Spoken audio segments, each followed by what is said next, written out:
Hello friends, and we continue to study non-countable nouns, but right now non-countables. And we have a list here, the list of some more non-countable nouns. Liquids, sıvılar, like coffee, soup, milk, tea, oil, water. These are non-countable nouns. Solids or semi-solids. The opposite of liquids is the solid, yani katı, or semi-half solids, yarı katı. Bread, meat, butter, beef, cheese, chicken, ice, fish, chalk, glass, gold, iron, paper, soap, toothpaste, wood. These are solids or semi-solids and non-countable. And gases, air, pollution, smoke, smoke. Şimdi bu sis anlamında, bu da duman anlamında. Things that occur in nature, doğada bulunan şeyler, like weather, rain, snow, darkness, light, sunshine, thunder, lightning. These are non-countable nouns. Abstractions. Abstract nouns, yani soyut, beauty, happiness, help, knowledge, fun, honesty, ignorance, progress, courage, luck, health, patience, violence, time, generosity, experience. These are the list of some abstract nouns. So these are also non-countable. Here we have an exercise. Countable and non-countable nouns. Add final s or es if possible. Mümkünse. Otherwise, write a slash. This is, slash in the blank. Number 1 and number 2 are done. I made some mistakes. Should be plural. Some, because mistake is countable. And if there is a quantitative word before mistake or countable, it should be plural. Yani bu sayılabilen olduğu için burada bazı gelmişse some, this should be plural. On my algebra test. In winter in Alaska, there is snow. Because snow is non-countable. So we say there is snow, no s, on the ground. And just look at rest of the sentences and then put or add final s or es, or if not, just a slash. But pause the video, please. Okay, once again, look at the exercise and you see the word here or here or here. Put s or es or just slash. Just at the end of these nouns. But pause the video first, please. Okay, number 1 and number 2 were done.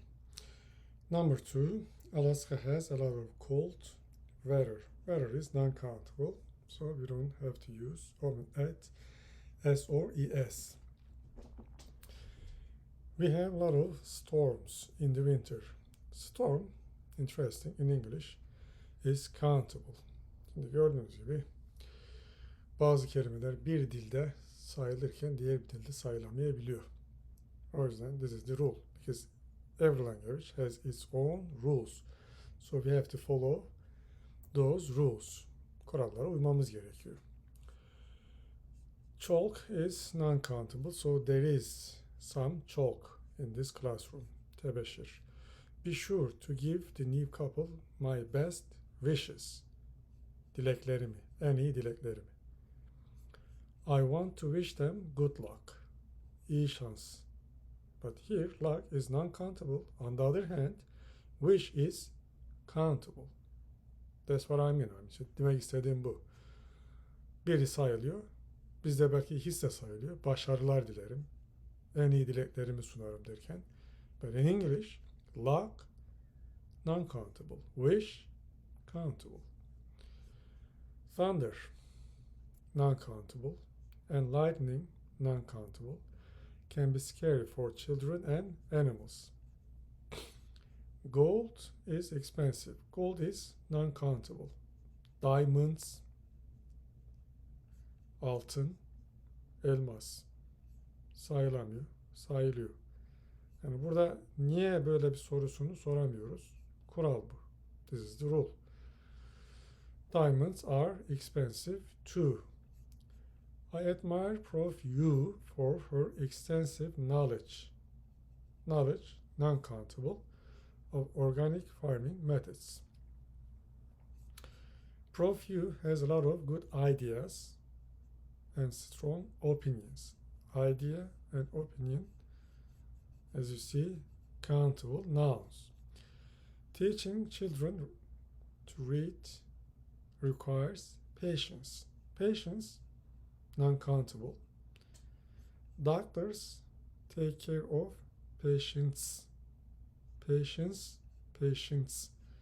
Bu ikisini birbirine karıştırmayın. Yani okunuş aynı gibi ama bunun sonunda T var. Sabır, hasta anlamında. Mr. Fernandez's English is improving. He is making a lot of progress. Progress, non-countable, ilerleme. Automobiles are the biggest source of pollution in most cities. Pollution, non-countable. Engineers build bridges, countable, across rivers, countable, and other bodies of water. Body, countable, but water, you know that, is non-countable. Now here we have a kind of exercise, and in column A you see the abstract nouns. And can you make the sentences and or matching this with column A? And number one, it's done. Ignorance is bliss. Ignorance, that means not to know anything, or if you don't know, that means cehalet. Bliss is happiness. And if you don't know about anything, that means you're not worried about it. Yani bir şey bilmiyorsun, onun hakkında üzülmezsin. And also, just it is, do you agree with this saying or no? Buna katılıyor musunuz, katılmıyor musunuz? Tabii bunu yapamayacağız burada. But just try to match these sayings with these. These are abstract nouns. 2G, honesty is the best policy. And I agree with this, because you have to be honest all the time, no matter what. Yani dürüst olmak, dürüstlük en iyi politika. Because in the course of time, you'll never lose. You will be successful all the time. 3, time is money. Time is money. Yani biz bunu nasıl çeviriyoruz Türkçe'ye? Vakit nakittir. 4B, smiling is the best medicine. Yani gülümseme en iyi ilaçtır. Rahatlama açısından. 5, beauty is in the eye of the beholder. Beholder, the person who looks. Bakan demek. Yani bakanın gözünde güzellik. Yani bakmasını bilene her şey güzel deriz ya. 6, knowledge is power. Knowledge is power. Bilgi güçtür. Bugün dünyamıza baktığımız zaman bilginiz iyi ise, onu iyi şekilde kullanabiliyorsanız güçlü oluyorsunuz. Hangi alan doğrusu olsun. Knowledge. Experience is the best teacher. Yani tecrübe, deneyim en iyi öğretmen. Yani hayat tecrübesi hayatta. O yüzden hani bir şey danışacağınız zaman yaşlılardan daha çok böyle fikir almak, görüş almak, onların fikirlerini sormak güzel oluyor. Yani uygulama en son yine size kalması gerekiyor da. Now using several, a lot, many, much, and few and a little with countable or non-countable nouns. And we use several with countable nouns. Several chairs. But non-countable we don't use. We cannot use. We cannot say several cheese. No. Several chairs. A lot, both countable and non-countable. A lot of chairs, a lot of furniture. Chairs, countable. Furniture, non-countable. Many, just with countable, many chairs. And much, just with non-countable, much furniture. A few, we use a few with countable nouns, a few chairs. And a little, just non-countable. We cannot say a few furniture, a little furniture, or we cannot say many furniture, much furniture. Now, in this exercise, it says just use several, a lot of, many, and much. And if there is any errors in the sentences, and also correct them. Number 1 and number 2 are done. Number 1, Jack bought several furniture, but this is not correct. And the correct one, Jack bought some furniture, because we use some with non-countable, but several only, we use several only with countable nouns, but this is non-countable. He bought several chairs. Several chairs. So this sentence is okay. No change. And read the rest of the sentences and then correct the errors. 3. Ted bought a lot of chairs. This is okay. No change. She bought a lot of furniture. 2. It's okay. Alice bought too much furniture. This is okay. She bought too many chairs. Not much. Many. Dr. Lee bought a little furniture. His furniture is non-countable for his new office. He bought a few chairs. This is okay. No change. He has some new furniture. He has some new furniture in his office. He has several new chairs. This is okay. There are a lot of desks, countable, but furniture is non-countable. There are a lot of desks in this room. There is a lot of furniture in Dr. Lee's office. So here we see countable, non-countable nouns, and then which of these we can use with countable and non-countable nouns. Now in this exercise we need to make questions using how many or how much, and also using the information in parentheses. Careful. Remember, we use how many with countable nouns, asking questions, and how much with non-countable nouns, asking questions. Look at number 1 and number 2. 3. The Millers have 3 children. Children is countable noun. So when asking questions, how many children do the Millers have? Because this is countable and how many. But Jake makes a lot of money. money in English is non-countable.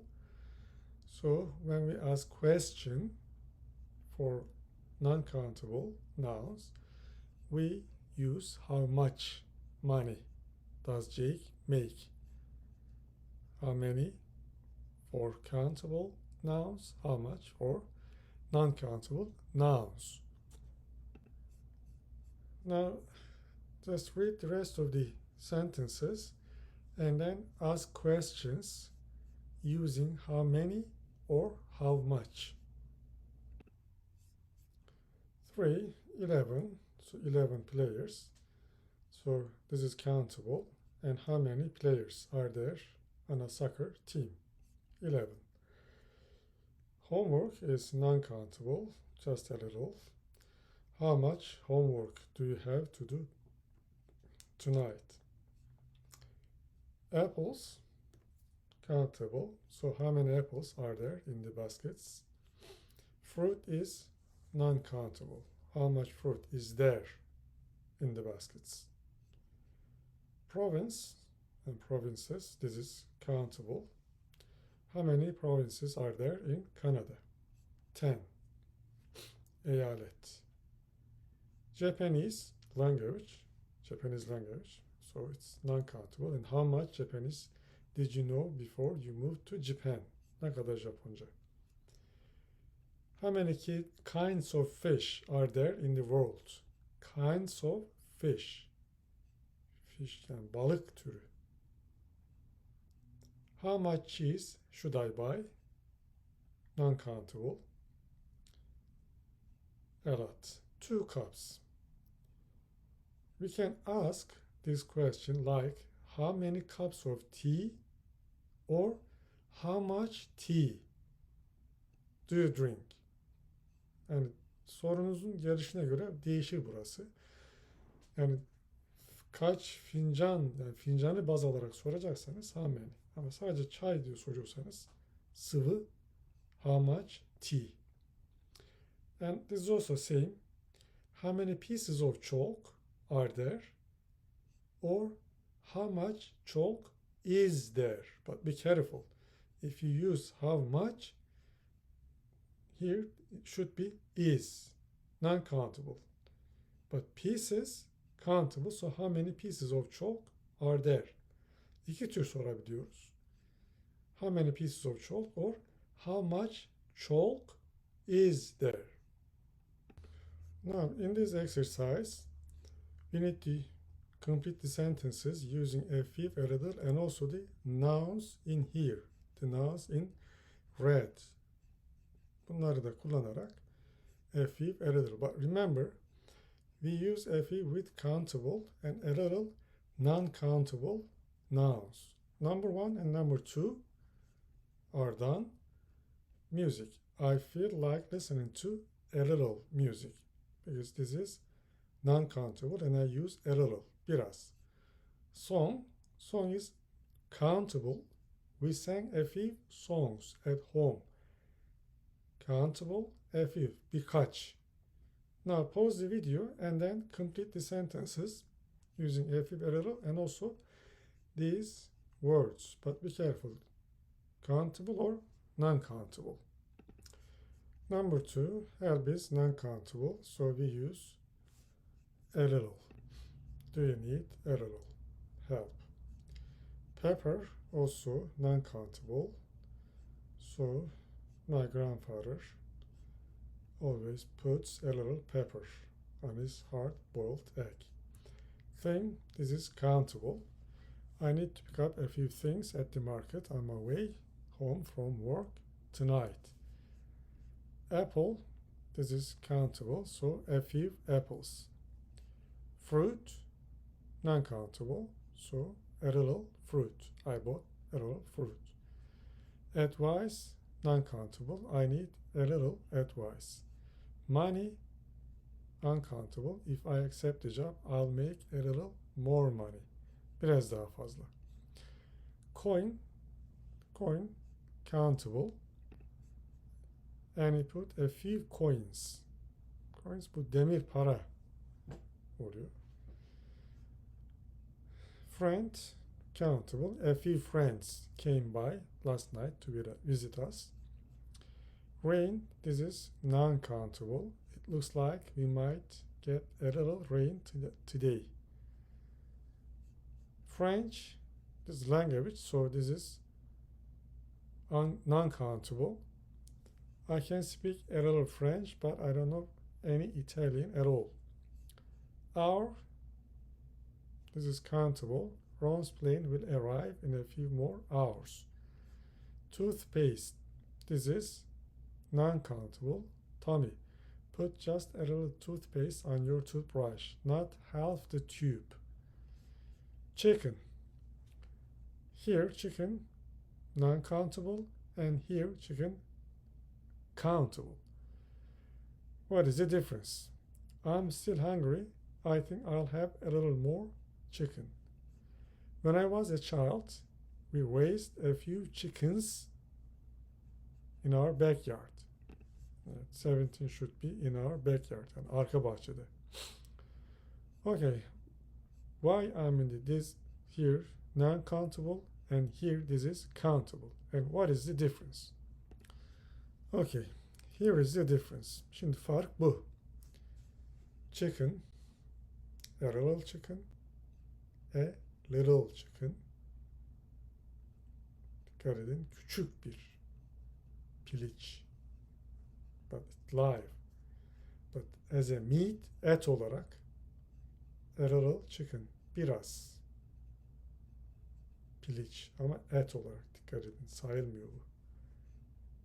But this mean a little, not big. A few chickens, 1, 2, 3, 4, a few. Countable, 1, 2, 3. A big chicken, little chicken, big chicken. A lot of chicken, a lot of chickens. A lot of chicken, non-countable. Et yemek olarak sayılmıyor. A lot of chickens. 1, 2, 3, 4, 5. Farkı bu. Yani yemek olaraksa sayılamıyor ama canlı hayvan ise sayılabiliyor. Farkı bu. Now, everyday English. Rob and Sam are talking. Are you ill? Sam, not really. I'm just tired. Didn't you sleep well last night? Remember, well here is adverb. Good, well, remember. No, I tossed and turned all night. What does it mean? If you say, I tossed and turned all night, that means you turn around constantly and cannot sleep properly. Yani döndüm durdum deriz ya. Dün gece yatakta döndüm durdum. İşte o tam bu anlamda. I tossed and turned all night. Rob, I'm sorry to hear that. I hope you sleep better tonight. Well, adverb. This is comparative adverb. Remember. Better, daha iyi. Uyumanı temenni ederim. Thank you. I'm sure I will. Yapacağım. Evet arkadaşlar, şimdi dersi burada bitiriyorum. Bir sonraki derste yine bu konuyu işlemek üzere diyorum. See you next time.